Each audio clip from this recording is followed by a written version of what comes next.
Assalamualaikum warahmatullahi wabarakatuh. Alhamdulillahirrahmanirrahim.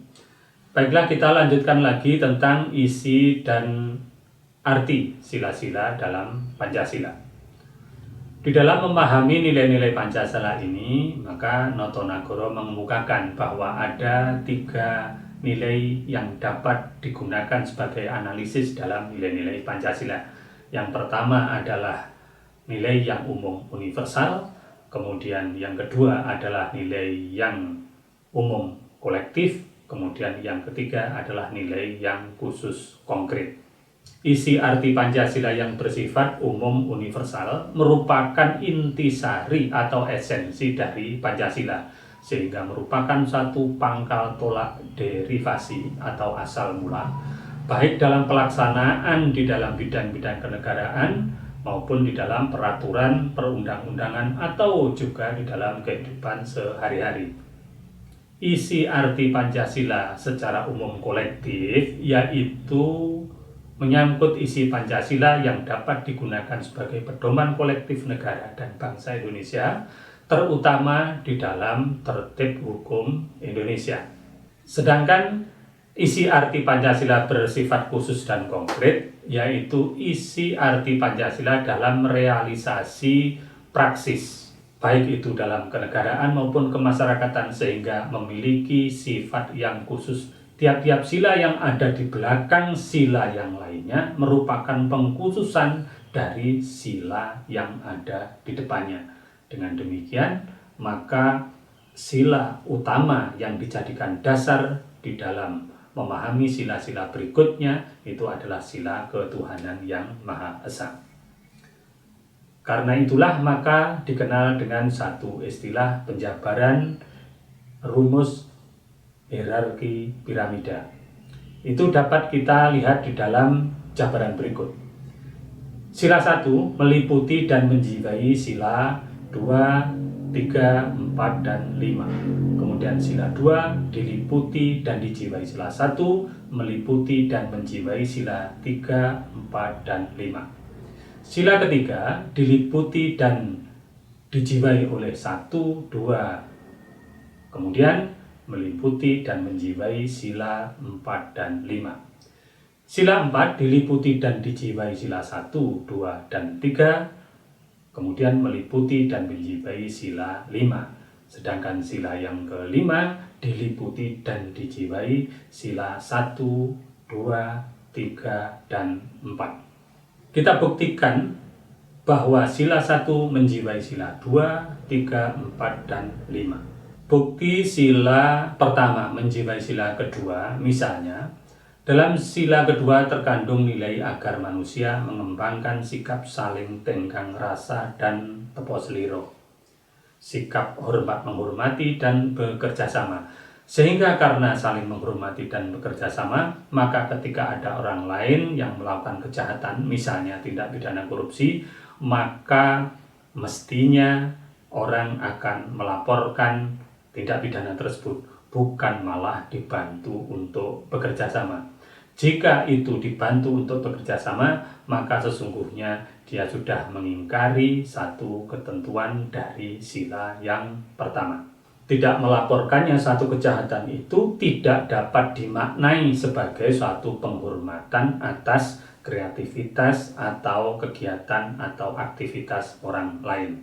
Jadi sekali lagi bahwa untuk memaknai bagaimana cara menghormati itu adalah cara menghormati ketika orang melakukan suatu kebaikan, bukan menghormati ketika orang melakukan suatu kejahatan.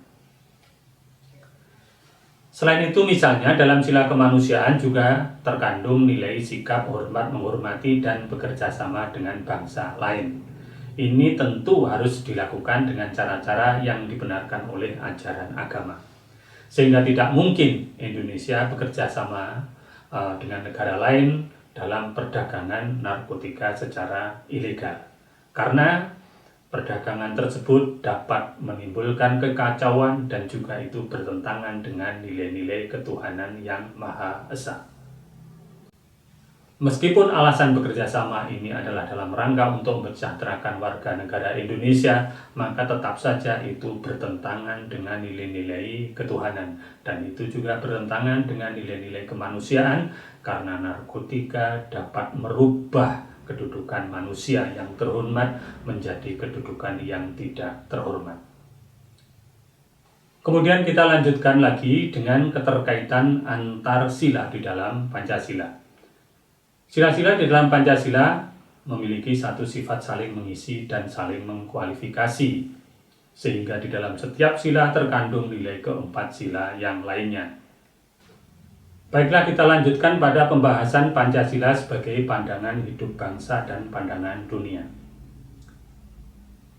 Filosofische grondslag dalam bahasa Belanda yang secara leksikal berarti norma dasar secara filsafati adalah norma dasar yang bersifat filosofis untuk mendirikan sebuah negara. Dalam bahasa Jerman ada juga istilah Weltanschauung yang secara leksikal berarti pandangan dunia, yaitu adalah satu pandangan yang mendasar tentang dunia. Istilah filosofi grondslag menunjuk pada susunan nilai-nilai yang dapat dijadikan sebagai dasar dalam pembentukan negara. Karena itulah maka melahirkan konsep Pancasila sebagai dasar negara Indonesia, dan juga Pancasila sebagai dasar falsafah negara Indonesia. Berdasarkan pengertian tersebut dapat dipahami bahwa pengertian Pancasila sebagai Weltanschauung menunjuk pada nilai-nilai Pancasila yang sudah lama hidup dan berkembang dan ditaati oleh anggota masyarakat di Nusantara. Karena itulah kemudian muncul istilah Pancasila sebagai pandangan hidup bangsa. Jika kita melihat dari sejarah, maka pada tanggal 1 Juni 1945, Insinyur Soekarno mengusulkan bahwa Pancasila adalah sebagai dasar falsafah negara dan pandangan hidup bangsa Indonesia atau landasan filsafat. Selain itu juga pandangan dunia yang setingkat dengan aliran-aliran besar dunia, dan di atas dasar itulah maka negara Indonesia didirikan. Jika kita melihat dari naskah pidato Insinyur Soekarno pada tanggal 1 Juni 1945, maka pengertian Weltanschauung adalah mengarah pada suatu ajaran falsafah yang tertata sistematis, bukan sekedar kumpulan rumusan nilai yang hidup di masyarakat. Buktinya, Bung Karno menguraikan Hitler mendirikan Jerman tahun 1933 di atas Nasional Sosialisme Weltanschauung yang disusun tahun 1921 dan 1922. Kemudian Lenin mendirikan negara Soviet tahun 1917 di atas satu Weltanschauung, yaitu Marxistische Historisch Materialische Weltanschauung. Dan ternyata itu disusun sejak tahun 1895.